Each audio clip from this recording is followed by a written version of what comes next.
Someone forgetting that in these strands you're talking about, these are layers of powers of the body to begin with.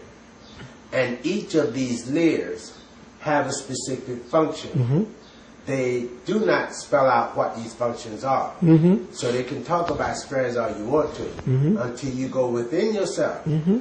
and know, I don't say believe, Mm-hmm. but know that as you get older, they begin to diminish. Mm-hmm.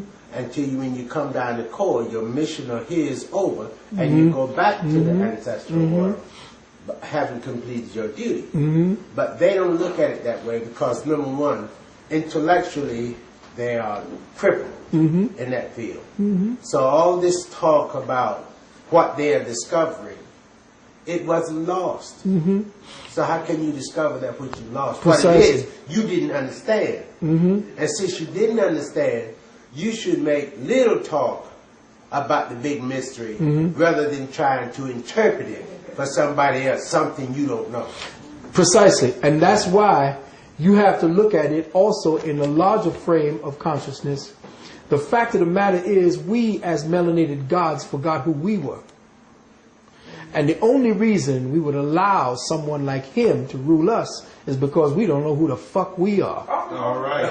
We don't. Yeah. Now, Not conscious. That's right. the reason is right now is he is out there digging up all of our memory banks. He is there doing things by his own lack of ability to know. His drive was what we had within us. You got to remember, we the ones that fell. When they talk about the gods that fell, it's us.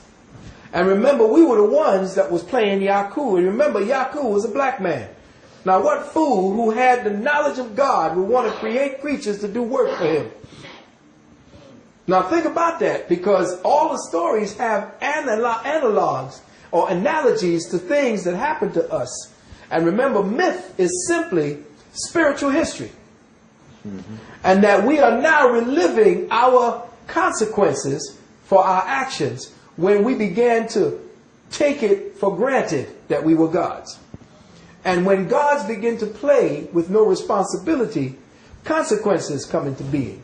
And then we started playing around and we began degenerating based upon our consequences. And now we live it out all the hell that we created for ourselves. And tell you the truth, this creature that is part of us is us. That's correct. That's now correct. know that for a fact, That's correct. that this creature that you call the Caucasoid is the worst of us. That's correct. It was the result of That's your right. disease. Oh yes, the disease of the human genetic strain is him. That's right. And the reason why he's so preoccupied with disease is because he is a disease. Okay. That's true.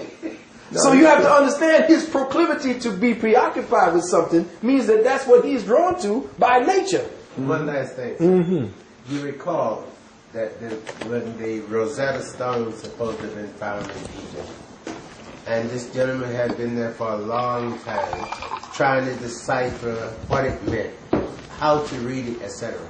And it has several types of, what do you call it? Had three different languages, the Aramaic, the Greek, and the Kemetic. The gentleman went back to England and he was trying to decipher, what is it saying? What is it saying? And they couldn't find nobody that had did any extensive study on it or learned it. Right. One day he was sitting up there in Egypt and he's trying to figure this out. Mm-hmm. And then he turned to one of the persons who with him accompanied him. He said, I don't understand what the heck this is saying. So what is it saying? The guy read it off to him. He turned around and looked at it. Yeah. Said, you know this? He said, yes, this is my ancestral work. Yes. He fled back to England, and now he became the master of the Rosetta Yes. Stone. Exactly. Exactly. And the problem is we don't know that when we see it. Now, when a man like Oyibo comes amongst us, that's Imhotep returned. That's good. That is absolutely correct. Now, do we recognize Imhotep? No. But if we knew who just the fuck we were, we was, oh, Imhotep's back. That's true. But we just say, oh, that's just another nigga looking for some money. because we done turned into niggers. We had to fall into the realm of niggerhood to climb out, to know where we came from. You see, all of this is our story. This is our whole test. This is the contract for activity that we made with the Creator God to go through and purge. This is a prison planet. This is a prison planet for all of the fallen gods who've got to spend time. We doing time. And ain't that what we in right now? Doing time? We are in time and space. That's right. Yes, brother. You were dealing with the sixth strand. Yes, the sixth strand. Brother, bringing us back to the point. And we were up to number 4. Now, number 5 governs our consciousness communal cluster energies. In other words, all of the previous 1, 2, 3, and 4 essentially collectively now are regulated by the 5th pair. It is the homing signal strand, the way certain souls of a specific experiential matrix find one another again and again to the mutual fulfillment of their own soul's purpose. So here we are together today, doing something that we probably did a few times. And we now going up each grade. We might have did this just sitting around and doing nothing, probably getting high. You know, blowing some mushrooms. Now we went up another level and we did it, but then we was sitting around, you know, messing around with some spirits. But we was contemplating the Creator.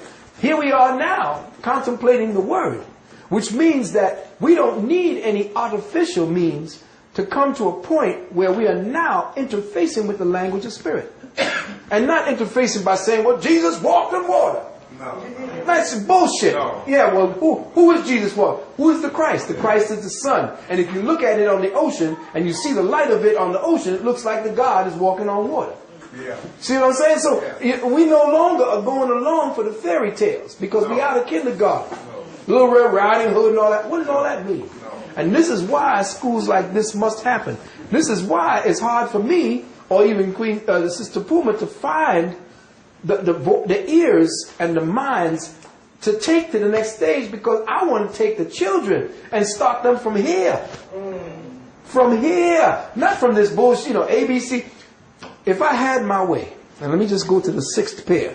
The 6th pair aligns our life energy signature with all of creation and the divine will of the Creator. So you go from 1 to 6. The 7th energy is where we are now locked into. That's the next door. That's when we rest. That's where they say, and the Creator rested. That 7th energy frequency is the doorway to the higher energy frequency bands that are inside of us as the junk DNA that they speak about. They talk about junk. Well, we don't know what kind of DNA. What does this mean? It means that when you fell, all of this just fell apart. It broke apart. We fragmented. Therefore, our consciousness fragmented. And we fell into a 7-year or a 7, quote, numerical cycle. This 6 strands, once we have traversed it to that level and harmonized all of the energies represented therein, the 7th door opens up and we can rest. What does rest mean? To put down your burden. And the burden is the physical flesh. This kind of flesh that we got to carry around that burps and farts and belches and pisses and shits all over the place. This is a burden. We didn't have to do all of this because we are locked down in redundancy. And life is a redundancy at this point because it's not moving forward. Now, like I said, if I had my way and I had the children, I would build a school where nobody would begin teaching children how to read until they're 7. Because what you do is you create myopic children when you have them reading 2-dimensional words too early before their eyes are developed. So immediately you got your children wearing glasses by the time they're 5, 6, 7, and 8. I would begin by having children outdoors. Children cannot learn indoors. The first place they would be going would be places where they would be interfacing with first-hand experience. Remember I told you about first-hand experience versus second-hand experience. All school for children in inner cities is second-hand experience. Therefore, they can't learn anything. A children is a first-hand experiential creature. They want to touch and feel and smell everything. That's because that's how the whole body learns. But if you sit them in a class too long, they're going to get bored to death and they're not going to want to learn a damn thing. Now, if you have a child learning especially reading